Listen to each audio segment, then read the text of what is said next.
Bonjour à tous, vous écoutez Servez-vous, la première chaîne de podcast spécialisée dans les services à la personne. Ce podcast vous est proposé par Aladom, site de mise en relation dans le secteur des services de proximité entre particuliers et professionnels. Retrouvez-nous un mercredi sur deux pour de nouveaux épisodes liés au secteur, que ce soit des actualités, des témoignages d'acteurs engagés ou encore des décryptages des thématiques. Aujourd'hui, nous continuons notre nouvelle rubrique Le Portrait qui met en lumière les métiers et savoir-faire de professionnels contribuant au bien-être des personnes dans le secteur des services à la personne, du handicap et du bien vieillir. Pour ce deuxième portrait, j'ai le plaisir d'accueillir Johan, imprimeur 3D, fondateur de FA Print, une entreprise rennaise spécialisée dans l'impression 3D. Johan conçoit notamment des pièces et accessoires sur mesure qui peuvent faciliter le quotidien des personnes à mobilité réduite ou améliorer le confort dans des situations de handicap.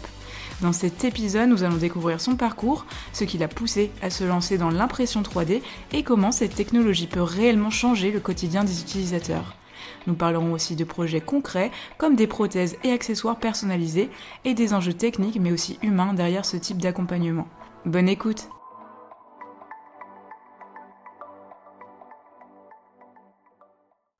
Donc salut Johan, eh bien merci d'avoir accepté mon invitation aujourd'hui pour passer sur le podcast de Servez-vous.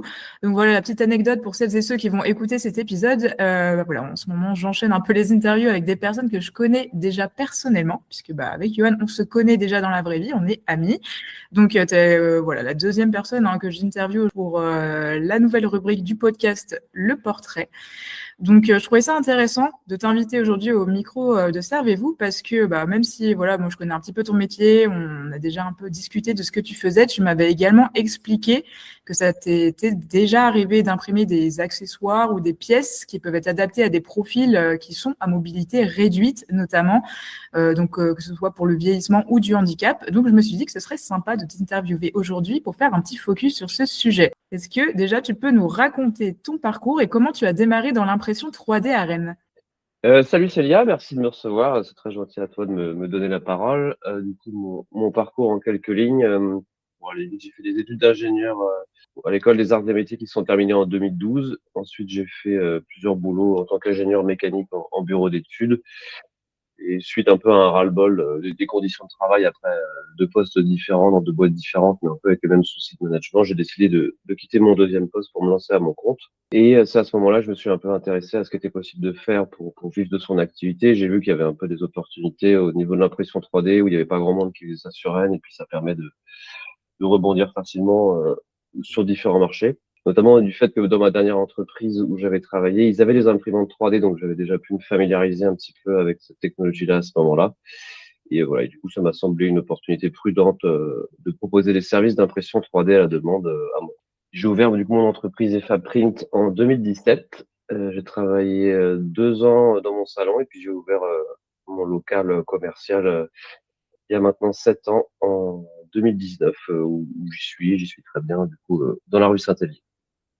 Très bien, merci beaucoup pour cette petite présentation. Et d'ailleurs, je m'étais posé une petite question avant qu'on se retrouve aujourd'hui pour cette interview. Comment on appelle exactement ton métier? On dit imprimeur 3D, est-ce que c'est le bon terme ou il y a une appellation plus précise? Et c'est une très bonne question, mais à ma connaissance, je crois qu'on dit imprimeur 3D par défaut, mais personne s'est vraiment mis d'accord autour d'une table pour ça. Au début, c'était un peu le flou sur le terme. Je crois que c'est un peu ce qu'on se dit.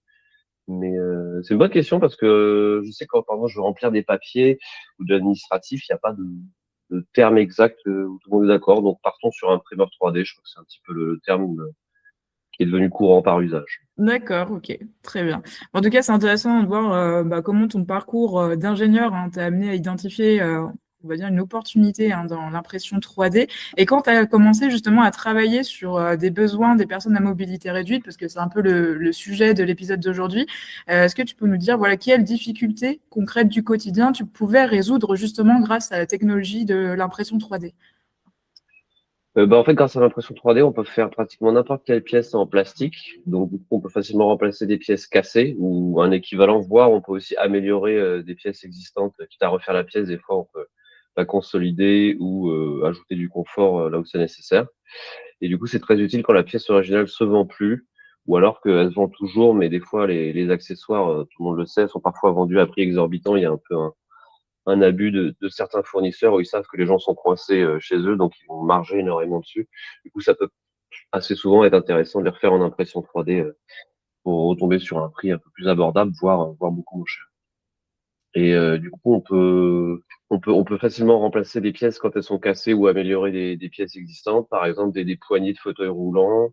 Je sais que j'ai fait des cale-pieds aussi, des embouts spécifiques pour des préhenseurs, pour attraper des objets de personnes qui ont des handicaps, pour faire des joysticks, par exemple, sur les fauteuils roulants, ou tout simplement des pièces de fixation, parce que généralement, sur un fauteuil roulant, il va y avoir une structure métallique sur laquelle on vient clipser ou attacher beaucoup de pièces plastiques. Et donc ça, typiquement, on peut les refaire facilement en impression 3D. Et est-ce que tu peux également nous donner un exemple concret justement d'objets que tu as pu imprimer par exemple dans le domaine du handicap? Oui, bah, par exemple, dernièrement, j'ai travaillé pour remplacer un crochet préhenseur pour une prothèse de bras semi-robotisé. C'était un client, appelons-le Marc au hasard, qui m'avait contacté par email en m'expliquant qu'il portait une prothèse à l'avant-bras avec une espèce de pince robotique qu'il actionnait du coup, avec le moignon. Et il voulait savoir s'il était possible de refaire des crochets qui étaient au bout de la pince pour améliorer l'adhérence, parce qu'en fait, ces crochets, du coup, dans le temps, ils s'usaient forcément par les frottements. Donc, suite à sa démarche de me questionner là-dessus, on a échangé. J'ai posé beaucoup de questions pour essayer d'affiner un petit peu ses besoins, quelle matière, quelle texture, comment ça se fixait, la durée de vie, etc. Et ensuite, on s'est rencontrés pour aller un peu plus dans le détail et qui m'apporte la pince et qui m'apporte les crochets pour que je puisse les voir et puis avoir un peu plus d'informations sur le fonctionnement. Ensuite, on a fabriqué plusieurs prototypes que du coup, il a pu tester directement en magasin. Il a fait deux, trois allers-retours, ce qui a permis d'affiner à chaque fois, à chaque itération pour améliorer un petit peu la qualité. Et du coup, au bout de deux, trois rendez-vous, il est reparti avec la version finale qui était optimisée pour ses besoins. Et l'avantage aussi, c'est que du coup, ça a permis de faire un lot de pièces parce qu'en fait, du coup, on a passé un peu de temps à faire la première pièce, à optimiser, à tester, à corriger. Et puis, une fois qu'on avait défini un modèle qui fonctionnait bien et qui donnait satisfaction, on peut le reproduire en série, du coup, à moindre coût puisque tout le travail est surtout concentré sur la fabrication de la première pièce. D'accord, Donc ok. maintenant, grâce à ça, il a accès à des pièces de rechange beaucoup plus rapidement et beaucoup moins cher que le coût original, parce qu'il était coincé avec le fabricant qui était le seul qui vendait des pièces compatibles avec son appareil.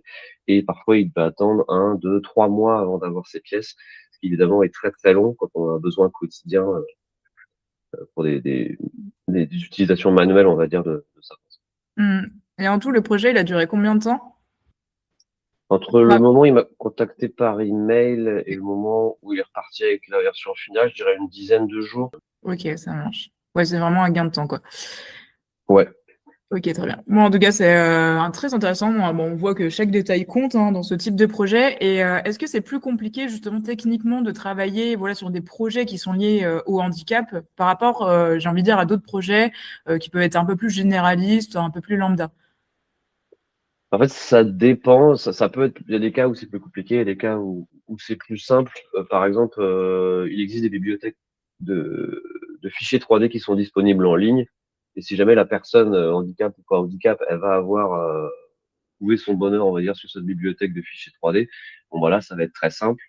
Mais dans le cas où ça va demander de faire un test, puis de corriger, puis faire un autre test, puis corriger, puis faire un autre test, ça peut être très long. Et si en plus la personne doit venir en magasin pour qu'on la fasse tester manuellement, on va dire, les objets, ça peut être plus long que quelqu'un qui va refaire, je sais pas, une pièce pour sa douche ou son lave-vaisselle, où il n'y a pas besoin forcément de le tester de manière aussi directe.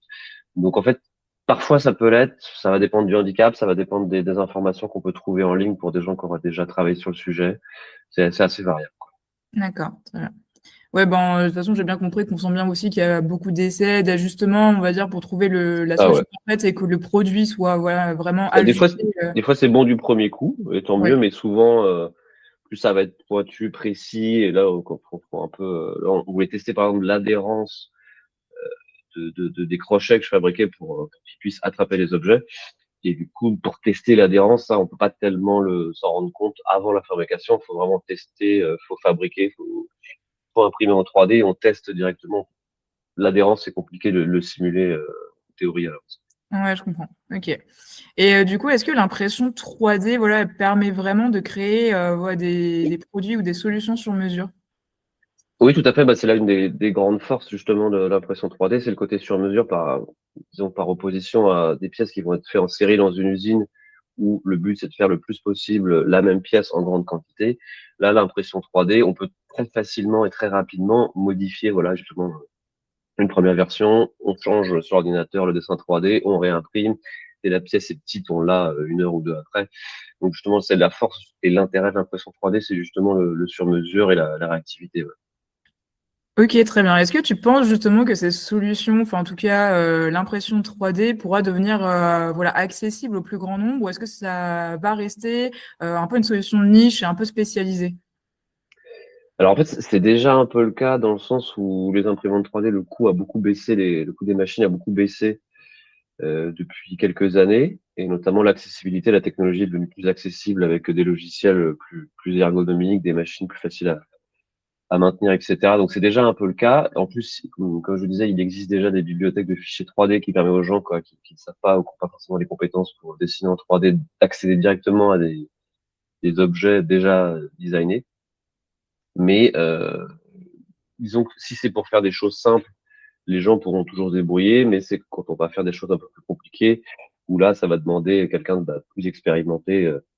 Je me mets dans cette case-là pour faire plusieurs itérations, corriger sur les matériaux. Des fois, il y a des formes complexes, au niveau des textures, au niveau de tous les paramètres d'impression. Disons que si on va aller plus finement dans la fabrication, c'est là que j'interviens. Mais s'il s'agit de faire un truc pour, euh, pour bricoler, on va dire ça comme ça, pour bricoler un objet qui va dépanner quelques jours, quelques semaines, ça, c'est devenu pas mal accessible, même si ça dépend évidemment de chacun, l'attrait qu'il va y avoir. Il y a des gens pour qui le dessin 3D, ils apprennent ça en 1 semaine ou 2. Il y en a pour qui ça va être plus long. Donc ça dépend de chacun, mais c'est quand même plutôt accessible, en tout cas, pour avoir des solutions un petit peu bricolées. On peut déjà faire beaucoup de choses. Je pense que ça va continuer à rester accessible. Et puis voilà, c'est un petit peu comme, je fais souvent le parallèle avec la menuiserie. Chez vous, vous pouvez bricoler un meuble en bois, vous allez avoir accès à des petites choses facilement pour bricoler, mais si vous voulez un meuble plus abouti ou quelque chose de plus complexe, vous allez voir un menuisier. L'impression 3D, c'est un petit peu pareil finalement. OK. Donc même on va dire que la technologie aujourd'hui, elle se démocratise. Par contre, je me disais également, il y a peut-être aussi des limites en fait à ce qu'on peut faire avec l'impression 3D et notamment, bah, je pense à ce type de projet qui est lié, que ce soit à la santé ou on en a parlé, ou au handicap surtout. Est-ce qu'il y a aussi des réglementations ou est-ce que, voilà, tu as également des limites que tu te fixes dans certains de ces projets-là? Alors comme toute technique de fabrication, il y a des limites. Ça, par exemple, au niveau des formes, je prends souvent l'exemple de quand on va faire des pièces qui vont être moulées, il faut prévoir un angle de dépouille pour pouvoir démouler la pièce. En impression 3D, c'est pareil, il y a certaines formes qui sont plus ou moins adaptées, même si on peut faire, on va dire 99% des formes, il reste quand même quelques contraintes qui sont parfois à prendre en compte. Et en termes justement bah, comme tu disais, de projets liés à la santé ou au handicap, moi je prends beaucoup de gants aussi parce que faut pas faire n'importe quoi. Je suis pas médecin, je suis pas ergothérapeute, donc j'essaie de me projeter un peu. Et dès que je me dis ah attention là, par exemple si je faisais une pièce qui était censée soutenir un dos, je sais qu'on m'avait demandé des pièces par exemple pour mettre dans les fauteuils pour soutenir le dos, j'ai refusé parce qu'en fait c'est un métier à part. Je veux pas me lancer dans des choses où ça pourrait avoir des conséquences néfastes dont on s'en rendrait compte plusieurs années plus tard parce que ça touche au maintien du dos. Mmh. Quand j'ai un doute, quand j'ai le moindre doute, je refuse et je demande aux gens d'aller voir des spécialistes et les spécialistes, eux, me renverront cette personne vers moi. Donc ça fait aussi qu'il y a des limites et que parfois les gens sont un peu déçus. Je leur dis non, je suis pas un spécialiste de la santé, donc je pourrais pas vous mettre en danger, c'est un grand mot, mais en tout cas, ça pourrait aggraver un peu le problème plutôt que de l'aider. Donc en général, je préfère être prudent. Il faut pas hésiter du coup à aller voir des spécialistes. Par exemple, là, j'ai un exemple de ce matin, un papa qui venait pour sa fille qui a des soucis de handicap et du coup, il y a un ergothérapeute qui l'a renvoyé vers moi pour faire une pièce en impression 3D pour adapter un guidon sur un vélo pour adapter à sa morphologie. Mais là, je sais que voilà, j'ai la validation d'un ergothérapeute, donc je sais que je vais pas faire n'importe quoi. Il y a quelqu'un qui va corriger au cas où je fais une bêtise. Et donc Mmh. ça c'est conseillé quand même de passer par un spécialiste aussi. Ouais, ouais. Au moins pour valider que voilà, il y a pas de risque, de C'est passer ça, c'est en ça. impression 3D. Ouais, OK. Chacun son métier. Ça marche. Et mais globalement, est-ce que également on peut imprimer quasiment toutes les pièces plastiques, parce que tu travailles beaucoup avec du plastique, il me semble. Oui, oui, oui, ça reste essentiellement du plastique parce qu'on peut faire des pièces en métal, mais c'est tout de suite hors de prix, et les machines et la matière et toute l'infrastructure nécessaire. Pour l'instant, c'est vraiment les pièces en plastique qui sont le plus accessibles. Oui, disons que des pièces qui vont être actuellement en plastique, par exemple sur un fauteuil roulant ou sur une prothèse, on va pouvoir la refaire en plastique. Parce que remplacer du plastique par du plastique, ça va. Après, évidemment, il faut faire attention. Il y a énormément de types de plastique. Il faut faire notamment très attention à ce qui va être au contact avec la peau ou ce qui peut être lié au frottement. Là, il faut vraiment pas faire n'importe quoi. Du coup, je vais regarder comment était fait la pièce de base, quel matériau est utilisé pour prendre ça en compte. Mais généralement, oui, ça se remplace très bien. Je dirais que voilà, 95% des pièces actuellement en plastique, on peut les remplacer par des pièces en plastique en impression 3D. Ce qui serait inenvisageable, ce serait des choses qui iraient en sous-cutané, par exemple, ou qui toucheraient, je sais pas, des muqueuses ou des choses comme ça. Ça, non, ça, on s'amuse pas avec ça, mais quelque chose qui va être autour du doigt, autour de la jambe, normalement, il y a pas de souci. Ouais, ok. Ça marche, bon, merci. Et là, on va parler un petit peu de futur. Toi, en regardant, on va dire, vers l'avenir, dans 5-10 ans, est-ce que toi, tu penses que l'impression 3D, ce sera une solution grand public pour justement créer des pièces sur mesure? Parce que moi, je trouve que c'est encore un peu de niche, on en parle, mais voilà, ça commence à être démocratisé. Mais voilà, je trouve que c'est encore un peu de niche aujourd'hui. Oui, c'est une question qu'on me posait déjà il y a 9 ans quand j'ai démarré mon activité et on retrouve quand même, j'ai l'impression, de plus en plus, même si c'est une progression assez lente, de gens qui ont des imprimantes 3D chez eux, on va dire des bricoleurs qui achètent une imprimante 3D. Après, moi, de ce que là, j'ai comme ressenti vis-à-vis de ça, c'est que l'imprimante 3D, elle va être très utilisée au début pour faire joujou, on va dire, et puis en fait, elle finit par être dans un coin et prendre la poussière.